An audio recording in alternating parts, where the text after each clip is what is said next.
سلام كما يتصنحوا كبرى تقتاتلت نلوم حاموس 12 مقابيت 2026 زتدالو حدش زيناتات حيزالكم قريبا لخو مكتتالكم يعدم فلما كندابتاتو قدام سر ኢትዮጵያ አብይ አህመድ ኣብ ጅቡቲ ኣብ ዞባዊ ጉዳያት ዘተካሄድ ከም ዘሎ ከም ዝተገለጸን ብተወሳኺን አብይ አህመድን ሚኒስትር ወጻኢ ጉዳይ አሜሪካ ማርኮ ሩቢዮ ዝገበርዎ ዘተ ዝምልከትን ኣብ ኢራን እስራኤል አሜሪካን ጎረቤት ሃገራት ኢራን ዝምልከት ዘለዎ ሓደሽቲ ምዕባለታትን ዝብሉን ካልእን ዝሕብር ዝርዝር ዜናታት ሒዝናልኩም ቀሪብና ኣለና ነቻናልና ሰብስክራይብ ብምግባር ክሳብ መወዳእታ ክትከታተሉና ብኽብሪ ንዕድመኩም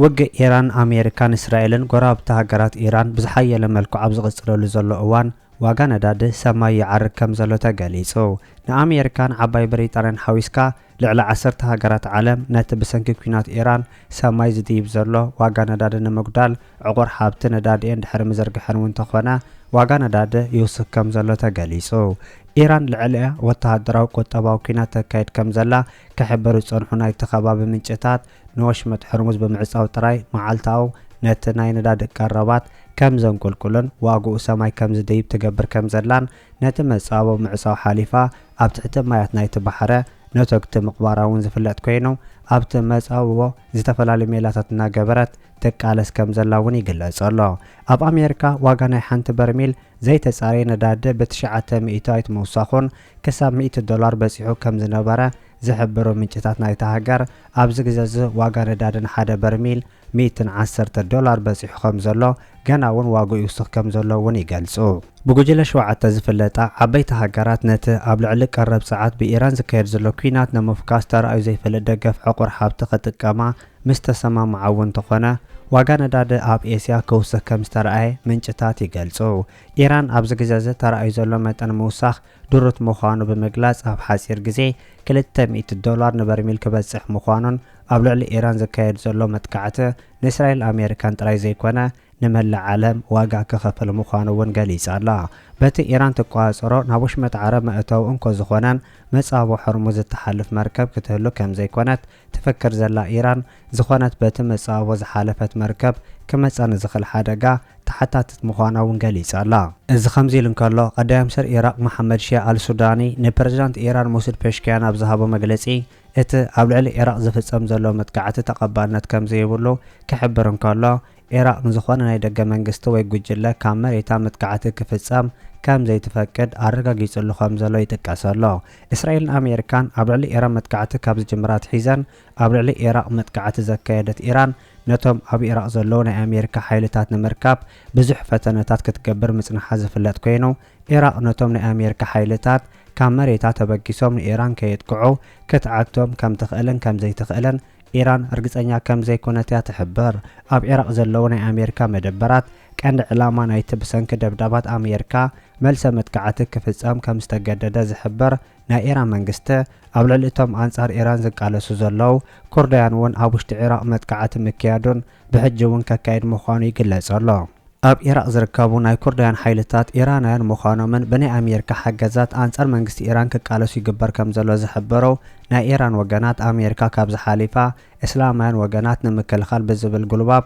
حيلتات ملشا كتسلطن مصنع حون نا إيران وجنات يجلسو إذا خمزي لنكالو أما كلاي مبرع بسنك كوينات إيران زخسر زلو ناي توريزم كسارة أستات $207 بليون كم زخاوني يجلس الله بريزيدنت وانا كايد سرح بيت مخر توريزم عالم غلوريا غوفيرا توريزم حدا كابتوم تصاور نزلوام عودتات مخانو بمجلاس دحرز كونتات ناب نوبر كملس عابته خلو كم زلوا بمجلاس بفلاي منغستات نغاشو حلفاتات مهابن تجميرام اب حسير غزي ناب نوبر كملس كم زخال تسفا كم زلوا غاليسو دارغا خلا منغد ايرات نماكله مبرق كايد وصنحو براتات دو بمبال مدباتهم عم مغيار كم زركابو اب غلغله منغد ايرات وحسن دروتن اغرغلت كم زلوا زغلاس كوينو بسنكته اب عالم زالو كبيت تفطيرو زركب كينات كل مدات هيوتن بيزنسن تغوديو خم زلون صبصابات يغلصو هولندا منغد اير KLM كساب 28 مغابيت نابدو بايز غبرو زنبره كل براتات مسرازو زفلطه خوينو منغد اير بريطانيا ون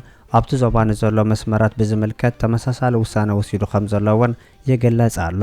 እዚ ከምዚ ኢሉ እንከሎ ሚኒስትር ምክልኻል ስዑድ ዓረብ ኣብ ምብራቃዊ ዞባኡ 18 ሰብሉ ነፈርተ ከም ዝሃረመን ከም ዘውደቕን ክገልጽ እንከሎ ካብ ኢራን ዝውርወር ዘሎ መጥቃዕቲ ገና ይቕጽል ከም ዘሎ ኣፍሊጡ። ማእከል ዜና ስዑድ ዓረብ ኣብዘን ዝሓለፈ ሒደት መዓልታት ጥራይ ሓያሎ ድሮናት ከም ዘዓነዋ ከፍልጥ እንከሎ እተን ድሮናት ናይ ኢራን ከም ዘይኮና ናየነይቲ ሃገር ደገፍ ምዃነን ክትሕብር ከም ዘይከኣለት እውን ኣነፂራ ኣላ። ሰብ መዚ ዱባይ እውን ብወገኖም ኣብታ ከተማ ብዝርከብ ኣውራጃ ዱባይ ክሪክ ሃርበር ደብዳባት መቐጻሉ ክሕብሩ እንከለዉ ኣብቲ ከባቢ ሰብሉ ነፈርቲ ድሕሪ መውዳቓ ኣብ ልዕሊ እቲ ነዊሕቲ ህንጻታት ጉድኣት ምውራዱ ሓቢሮም። ኣሜሪካ ብዝሓለፈ መዓልታት ኣብ ልዕሊ ቤት ትምህርቲ ድሕሪ ዘካየደቶ መጥቃዕቲ 168 ተምሃሮ ከም ዝሞትዋ ክትገልጽ ጸንሐት ኢራን በታ ሃገር ኣሉታዊ መልሲ ክትረክብ እኳ እንተጸንሐት ዳይሬክተር ሲአይኤ ነበረን ኣዛዚ ማእከላይ ትእዛዝ ኣሜሪካን ጀነራል ዳቪድ ፔትሬስ ኣብ ደቡባዊ ኢራን ኣብ ቀዳማይ መዓልቲ ኩናት 168 ሰባት ዝቐተለ መጥቃዕቲ ቤት ትምህርቲ ናይ ኣሜሪካ ምዃኑ ምግላጹ ተሓቢሩ።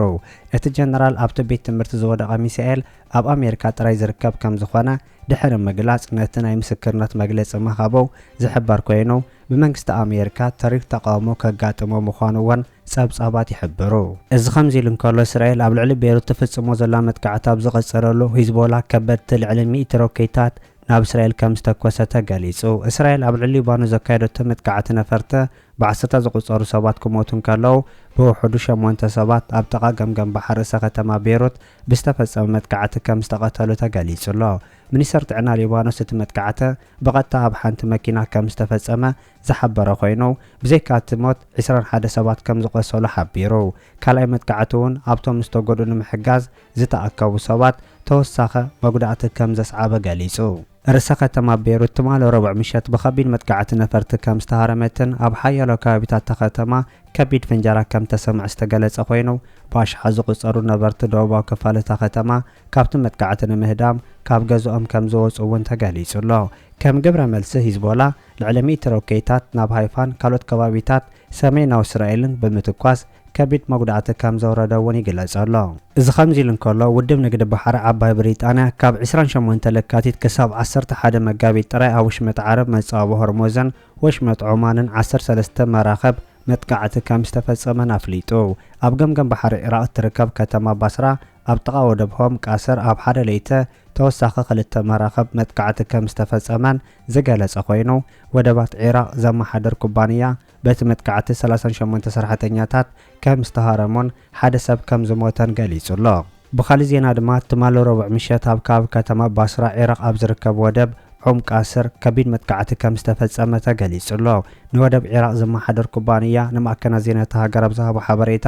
ኣብተን መራኽብ ዝነበሩ 38 ኣባላት ሰራሕተኛታት ከም ዝደሓኑን ሓደ ሰብ ከም ዝሞተ ዝገለጸ ኮይኑ መራኽብ ዝከታተሉ መርበብ ሓበሬታታት ነተን 2 ታንከራት መጥቃዕቲ ምስ በጽሐን ህይወት ኣድሕን ጀላቡ ከም ዝኸባባ ርእዮም። እዚ ከምዚ ኢሉ እንከሎ ኤፍቢአይ ኢራን ሰብረዎ ነፈርቲ ናብ ካሊፎርኒያ ከተወንጭፍ ከም ትኽእል ኣጠንቂቑ። ኣብ ዝሓለፈ ሰሞን ኤፍቢአይ ንኣኽበርቲ ሕጊ ሎስ አንጀለስ ኣብ ዘውፅኦ ውሽጣዊ መግለጺ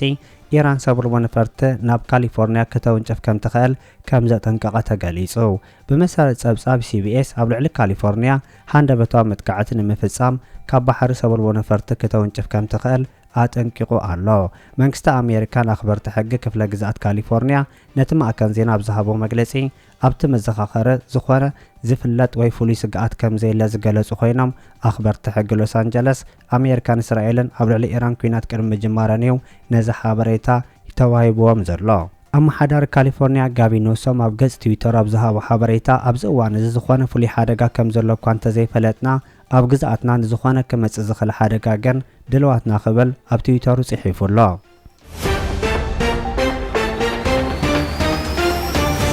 ኣሜሪካን ኢትዮጵያን ተጥንቀቕ ከም ዘላ ተገሊጹ። ብሰንኪቲ ኣብ ኣሜሪካ ድሕሪ ምእታዎም ዘርእይዎ ተደጋጋሚ ዘይሕጋዊ ተግባራት ስደት ኣብ ኣሜሪካ ዝኣትዉ ኢትዮጵያን ግዳያት ከይኮኑ ናይ ኣሜሪካ ኣምባሳደር ኣብ ኢትዮጵያ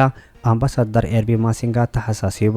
ካብ ኢትዮጵያ ናብ ኣሜሪካ ዝገሹ ኢትዮጵያውያን ናይ ዘይምምላስ ብዙሕ ተርእዮ ከም ዘለዎምን እቲ በባህርያት ልሉይ ኮይኑ ከም ዘሎ ድሕሪ ምግላጽ ኣሜሪካ ነቶም ኢትዮጵያን ንሕስያ ዘይብሉ ስጉምቲ ክትወስድ ምዃና ብምዝኻር ዝኾነ ናብ ኣሜሪካ ዝኣቱ ኢትዮጵያዊ ክመጽኦ ንዝኽእል ስጉምቲ ተረዲኡ ካብ ዝተፈቀደሉ ግዜ ናብ ዓዱ ክምለስ ኣድላይ ምዃኑ ሓቢሩ ኣሎ።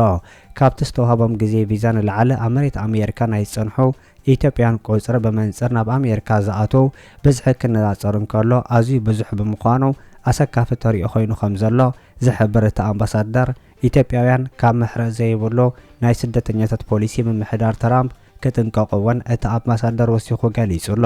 እቲ ኣምባሳደር ኢትዮጵያውያን ሕግታት ቪዛ ዘይምኽባሮም ዘምጽኦ ሳዕቤን ብዙሕ ምዃኑ ክሕብር እንከሎ ናብ ኣሜሪካ ምስ ኣተኻ ካብ ዝተፈቐደልካ ናይ ግዜ ገደብ ንላዕሊ ምጽናሕ ምስራዝ ቪዛ ምስጓግ ከምኡውን ኣመጻእ ቪዛ ምንጻግ ካኽተል ከም ዝኽእላ ነጺሩ ኣሎ። ካልኦት ኢትዮጵያውያን እውን ዕድል ቪዛ ከይረኽቡ ምግባር ማለት ምዃኑ ዝሕብር እቲ ኣምባሳደር ግቡእን ሕጋዊ ኣገባባት ምኽታል ወሳኒ ምዃኑ ገሊጹ። ብንግዲ ወይ ቱሪዝም ንሓፂር ግዜ ዝገሹ ወጻእተኛታት ርእሶም ክኢሎም ናብ ኣሜሪካ ክበጽሑ ዝጠልብ ናይ ምምሕዳር ትራምፕ ፖሊሲ ንሓፂር ግዜ ቪዛ ተፈቒድዎ ናብ ኣሜሪካ ዝኣቱ ሰብ ካብ ገደብ ግዚኡ ምስ ዘነውሕ ኣብ ሓፂር ግዜ ተታሒዞ ካብቲ ሃገር ንሓዋሩ ክጥረዝ ምዃኑ ከተሓሳስብ ምጽንሑ እውን ይግለጽ። ብኻልእ ዜና ማርክ ሩቢዮ ድሕሪ 3 ኣዋርሕ ንኻልእ ግዚኡ ምስ ቀዳማይ ሚኒስትር ኢትዮጵያ ኣብይ ኣሕመድ ተራኺቡ ከም ተዛተየ ተገሊጹ። ሚኒስትር ወጻኢ ጉዳይ ኣሜሪካ ማርክ ሩቢዮ ምስ ቀዳማይ ሚኒስትር ኢትዮጵያ ኣብይ ኣሕመድ ከም ተዘራረበ ብጽሕፈቱ ኣብ ዘውጽኦ መግለጺ ኣፍሊጡ። ሚኒስትር ወጻኢ ጉዳይ ኣሜሪካ ምስ ቀዳማይ ሚኒስትር ኢትዮጵያ ኣብይ ኣሕመድ ሃገሩ ኣብ ዞባዊ ምርግጋእ ምትሕብባርን ኣብ ጸረ ግብረ ሽበራ ዘለዋን ሓባራዊ ተወፋይነት ከም ተዛተየ ተገሊጹ።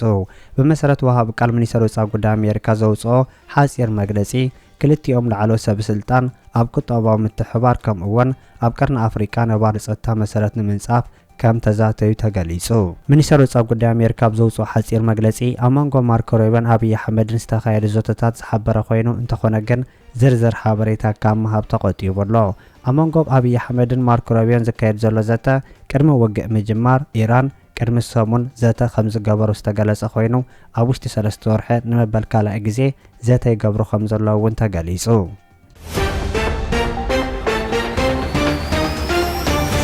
ቀዳማይ ሚኒስትር ኢትዮጵያ ኣብይ ኣሕመድ ኣብ ጅቡቲ ምብጻሕ ይካየድ ከም ዘሎ ተገሊጹ። ቀዳማይ ሚኒስትር ኢትዮጵያ ኣብይ ኣሕመድ ምስ ፕረዚዳንት ሶማልያ ሓሰን ሼክ መሓመድን ምስ ፕረዚዳንት ጅቡቲ እስማኤል ዑመር ገለን ኣብ ዞባዊ ጉዳያት ዘተ ይካየድ ከም ዘሎ መንግስታዊ ቴሌቪዥን ኢትዮጵያ ሎሚ ንጎሆ ጸብጺቡ። እዚ ኣብ ዞባዊ ጉዳይ ዝተባህለ ዘተ ዝርዝር ሓበሬታ ዘይተዋሃበ ኮይኑ እንተኾነ ግን እቲ ቀዳማይ ሚኒስትርን ጉጅለ ልኡኹን ኣብ ዞባዊ ጉዳያት ኣብ ጅቡቲ ዘተ ይካየድ ከም ዘሎ እውን ተገሊጹ።